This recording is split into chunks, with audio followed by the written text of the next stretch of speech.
Welcome back guys, हमारे YouTube channel में आपका स्वागत है। आज हम आपको बताने वाले हैं, एक टॉपिक लेके आए हैं सूजन। अगर आप वाकई में पढ़ने वाले छात्र हैं तो अपनी कॉपी किताब खोल कर रखें या फिर आप टाइम टू टाइम स्क्रीनशॉट लेते रहें। तो चलिए शुरू करते हैं। अपना टॉपिक, पहला टॉपिक है ये सूजन। आप देख सकते हैं इसमें सूजन का ये टॉपिक है, जिसमें आप इसके बारे में पढ़ेंगे। सूजन को अपने इन्फ्लेमेशन भी कहते हैं। इन्फ्लेमेशन यानी कि दर्द और सूजन साथ में हो सकता है।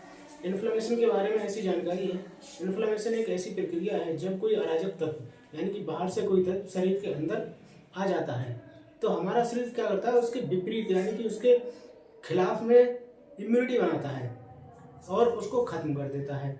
इंग्लिश में लिखा है inflammation is a response of body against foreign particles. इसके बारे में आप पढ़ चुके हैं, तो आप इसको स्क्रीनशॉट ले सकते हैं। ठीक है, फिर अगले बढ़ते हैं अपने।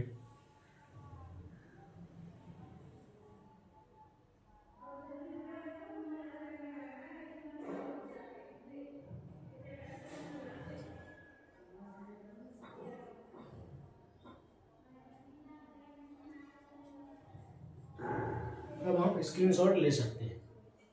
तो चलिए अगले टॉपिक पे चलते हैं। अपना अगला टॉपिक क्या है? अगला टॉपिक है अपना लक्षण। ये आ गया अपना लक्षण यानी कि सिम्टम्स। ऐसे टाइम पे जब हमारे शरीर में कहीं सूजन आ जाती है तो उसमें कुछ सिम्टम्स दिखते हैं, जैसे आपको दर्द होगा, हीट यानी कि गर्माहट हो सकती है, रेडनेस यानी कि वहाँ पर सूजन के आसपास जो होता है थोड़ा बहुत लालपन आ जाता है, हमारे कहीं सूजन लग जाती है, थोड़ा सा रेड बन आ जाता है। स्वेलिंग यानी कि सूजन तो होगी क्योंकि अपने बारे में सूजन के बारे में पढ़ रहे हैं। अब अगला टॉपिक आता है अपना कॉजेज ऑफ इन्फ्लामेशन यानी कि कारण क्या होते हैं। कारण कई प्रकार के हो सकते हैं, जैसे सबसे पहला कारण होता है फिजिकल कारण। फिजिकल कारण में क्या होता है कि हमारे शरीर पर कोई अलग से बाहर से कोई चीज आकर लग जाए, या फिर यानी कि जैसे वर्न यानी कि जल जाए शरीर में कहीं तो सूजन आ सकती है। ट्रॉमा यानी कि चोट वगैरह लग जाती है, उससे भी ये चीज़ें हो सकती हैं। और रेडिएशन यानी कि किसी प्रकार का रेडिएशन आ गया हमारे शरीर में, कोई भी इन्फेक्शन वगैरह हो जाता है उसके लिए। ठीक है, नंबर 2 पर आते हैं बायोलॉजिकल कारण, जैसे बैक्टीरियल इन्फेक्शन हो गया, हमारे कोई पानी पी रहे हैं या कुछ पी रहे हैं, उसकी वजह से बैक्टीरियल इन्फेक्शन हो गया है, जिसकी वजह से हमारे शरीर में कहीं भी सूजन और दर्द हो सकता है। ऐसे ही वायरल इन्फेक्शन यानी कि विषाणु संक्रमण, ये भी कहीं ना कहीं किसी प्रकार से हो सकता है। इसके बारे में बहुत सारे कारण हो सकते हैं, आप इसका स्क्रीनशॉट ले सकते हैं। फिर अपने अगले टॉपिक पर चलते हैं। ठीक है, ठीक है, ले लिया स्क्रीनशॉट। अब आप अगले टॉपिक पर आ जाते हैं जी। अगला टॉपिक क्या है? टॉपिक यानी कि इसी क्या है, रासायनिक कारण हो सकता है। रासायनिक कारण में क्या होता है, जैसे कई टॉक्सिन्स यानी कि हमारे शरीर में कोई बाहरी टॉक्सिन्स अंदर आ चुका है, जिसकी वजह से हमारे शरीर में इन्फ्लेमेशन हो गई है। बाहरी भी या अंदरी भी, कोई फेफड़ों में या वैसे बाहर शरीर पर हो जाती है सूजन, उसकी वजह से। नंबर दूसरा आता है पॉइजन यानी कि जहर। जहर पीने से या फिर वैसे किसी कीड़े के काटने से जहर हमारी बॉडी में इंजेक्ट हो जाता है, उसकी वजह से थोड़ी बहुत सूजन आ जाती है। तो चलिए अगला होता है इम्यूनोलॉजिकल कारण। इम्यूनोलॉजिकल कारण क्या होता है? एजी यानी कि एंटीजन और एंटीबॉडी, ये हमारे शरीर के अंदर ही पाए जाते हैं और बाहर से भी मिल जाते हैं। आप इसका भी स्क्रीनशॉट ले सकते हैं। फिर अपने अगले पेज पर चलते हैं।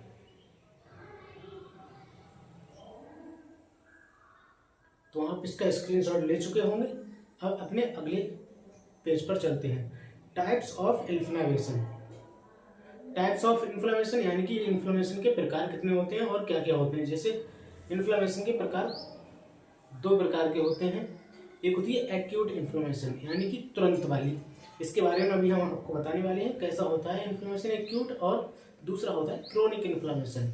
जैसे आप ये डायग्राम हमारा देख सकते हैं, इसमें क्या क्या दिया हुआ है। एक मधुमक्खी है जो किसी बॉडी पर काट रही है और इसका डंक जो है इसी में फंसा रह जाता है, जिसके कारण हमारे शरीर में काफ़ी असमान दर्द और इन्फ्लेमेशन यानी कि सूजन वगैरह हो जाती है।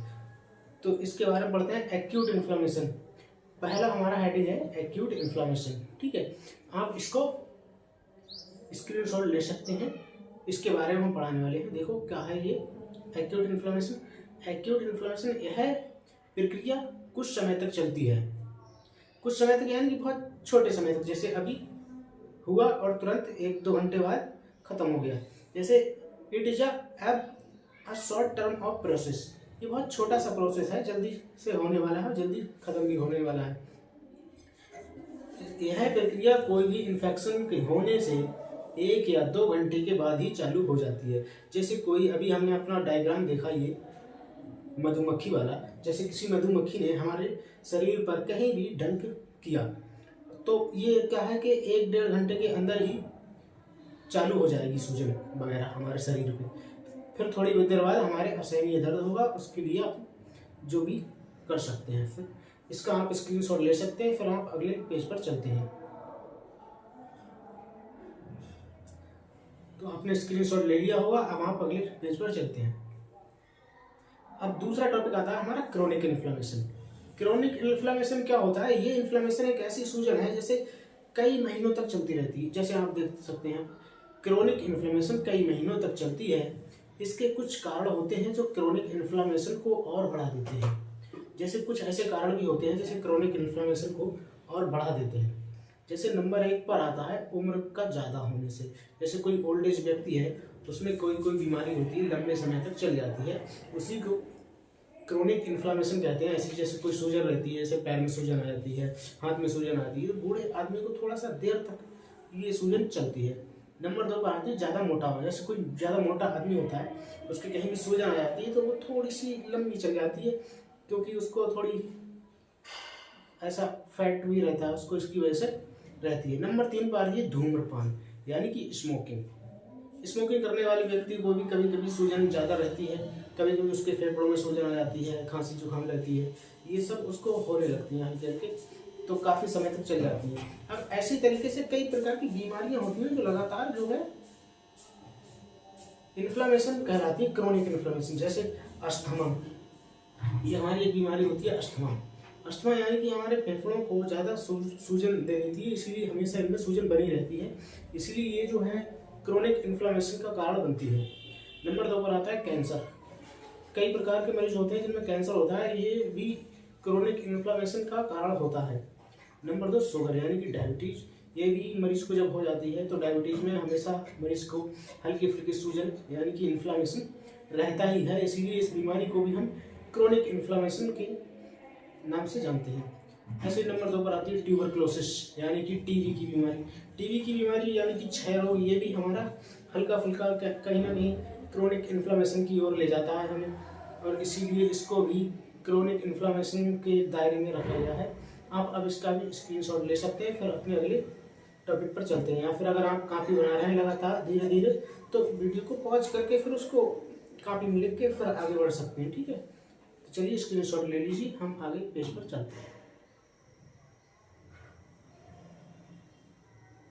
तो अगला पेज आ चुका है, यानी कि अब मेन टॉपिक है बिल्कुल ट्रीटमेंट। इस सब चीज़ों का हमने जो पढ़ा अभी तक, सूजन क्या होती है, क्रोनिक इन्फ्लेमेशन, एक्यूट इन्फ्लेमेशन तुरंत वाली कौन सी है, या फिर ज़्यादा देर तक चलने वाली कौन सी है, उसके बारे में हमने पढ़ा। अब उसके बारे में हम आपको ट्रीटमेंट बताने वाले हैं। ट्रीटमेंट यानी कि इलाज। सबसे पहले एक टैबलेट आती है फ्लूरवेल। फ्लूरवेल नाम से टैबलेट मिल जाती है, इसका ब्रांड नेम आप देख सकते हैं जो भी होगा, यानी कि इसमें ड्रग नेम जो होता है इसके अंदर फ्लूरबीप्रोफेन होता है। इस टैबलेट को बहुत ही अच्छा माना जाता है सूजन के लिए, और इसके यूज यानी कि इस्तेमाल क्या कहें, इसका इस्तेमाल अस्थि से जुड़ी समस्याओं के लिए करते हैं। अस्थि से जुड़ी यानी कि वो समस्याएं जैसे हड्डी के करीब में सूजन है, या फिर कहीं घुटने में है, पैर में है, टोज यानी कि नीचे है कहीं, तो उसके लिए आप इसका इस्तेमाल कर सकते हैं। और इसका दूसरा इस्तेमाल क्या होता है, स्वेलिंग एंड पेन, दर्द और सूजन को कम करने में इसका यूज कर सकते हैं अपन। इसकी डोज क्या होती है, इसकी डोज होती है 100 mg ओडी, दिन में 2 बार। यानी कि आप दिन में 100 mg एक मरीज को, एडल्ट मरीज को, ये बच्चे की वो डोज नहीं है, इसे आप एडल्ट में ही दे सकते हैं। इसको आप दिन में 2 बार दे सकते हैं, सुबह शाम पानी के साथ। और इसका एक ये ऑइंटमेंट यानी कि इसका ट्यूब भी आता है, फ्लूरबीप्रोफेन 5% जेल आता है। ये सूजन पे आप इस्तेमाल कर सकते हैं, इससे आपका दर्द और सूजन दोनों ही काम आ सकती है ना। तो चलिए इसका भी आप स्क्रीनशॉट ले सकते हैं। मैं इसका जो लिखा हुआ है वो हटा देता हूँ, तो इसका आपको स्क्रीनशॉट लेने में थोड़ा सहायता रहेगी। अब आप स्क्रीनशॉट ले सकते हैं। अब हम अगले पेज की तरफ बढ़ते हैं। अगली दवाई हमारी कौन सी है?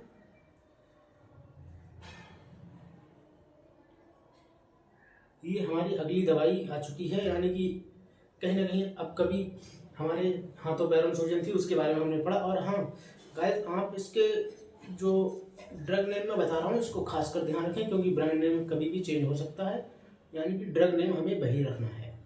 ठीक है, तो चलिए हम अभी कहीं ना कहीं अब हमारे कहीं आंखों में सूजन आ जाती है, या कोई कीड़ा पड़ जाता है, या फिर वैसे कोई काट लेता है आंखों पे।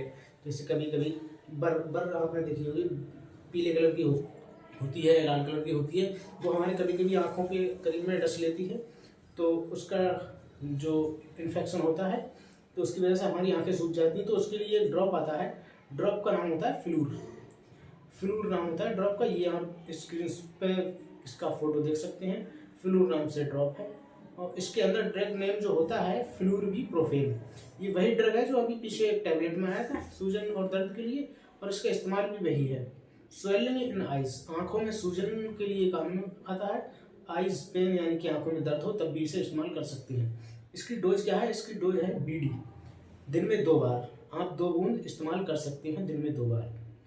सही है, आप इसको समझ चुके होंगे। अब आप स्क्रीनशॉट ले सकते हैं, फिर अपने अगली ट्रीटमेंट की तरफ बढ़ते हैं। ठीक है, आप स्क्रीनशॉट इसका ले लीजिए, मैं अगले टॉपिक की तरफ बढ़ रहा हूँ।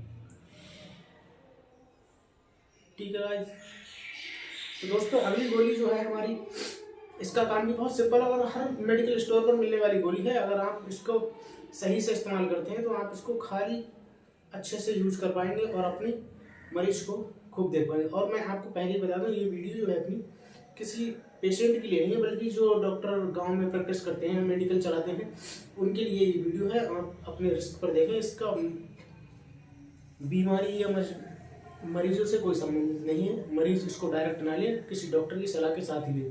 तो अगली गोली का नाम आता है अपना, बहुत सिंपल गोली है, ब्रूफेन गोली होती है। आप उसका इंटरफेस देख सकते हैं, इस प्रकार की गोली होती है। ब्रूफेन 200 mg, इसमें ibuprofen tablet IP Indian pharmacopoeia की ये टैबलेट है, एवेट कंपनी इसका नाम होता है ना। और ब्रूफेन 200 mg होती है इसके अंदर। और ड्रग नेम इसका होता है आइबुप्रोफेन।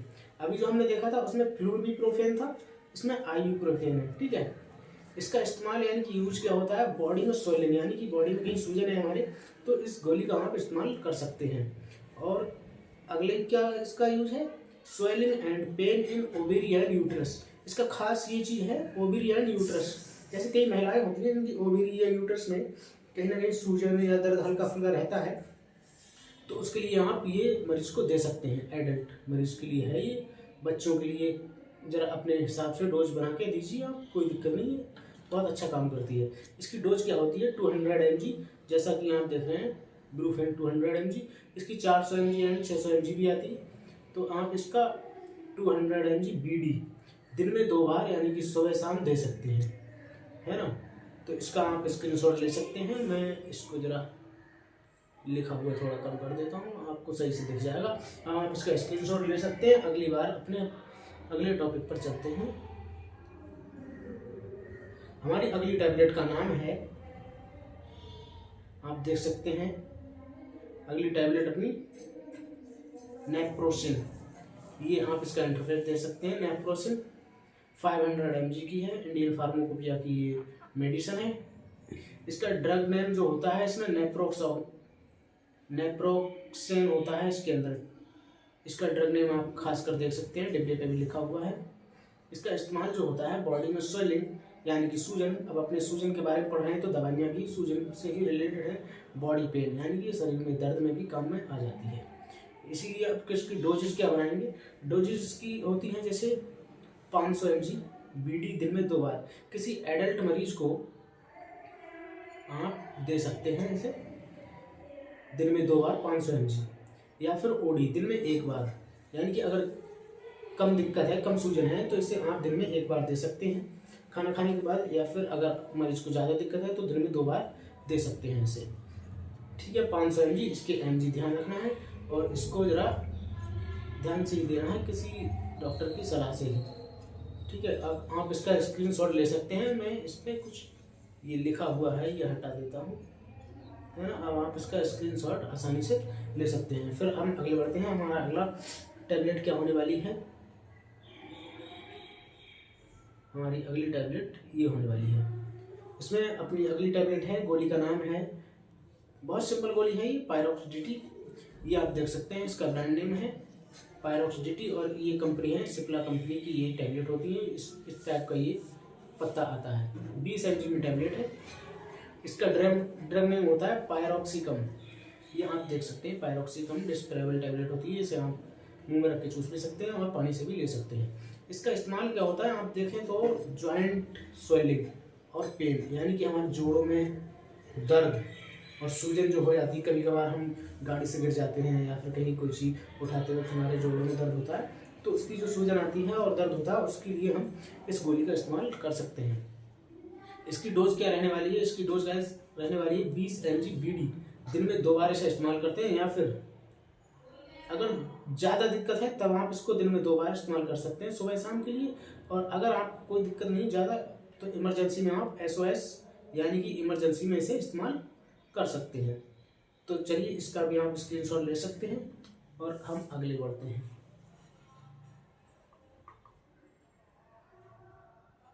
आप इसका स्क्रीनशॉट ले सकते हैं, इसका स्क्रीनशॉट ले सकते हैं गाइस। अब हम अगले बढ़ते हैं। अगले कुछ नहीं है, तो इसका मतलब हमारी वीडियो यहीं समाप्त हो चुकी है। अगर हमारी वीडियो से आपको जरा सा भी फायदा पहुंचा है तो हमारे चैनल को सब्सक्राइब करके वीडियो को लाइक और शेयर जरूर करते रहें, ताकि हम ऐसी वीडियो, आपको इन्फॉर्मेशन वाली वीडियो लाते रहें।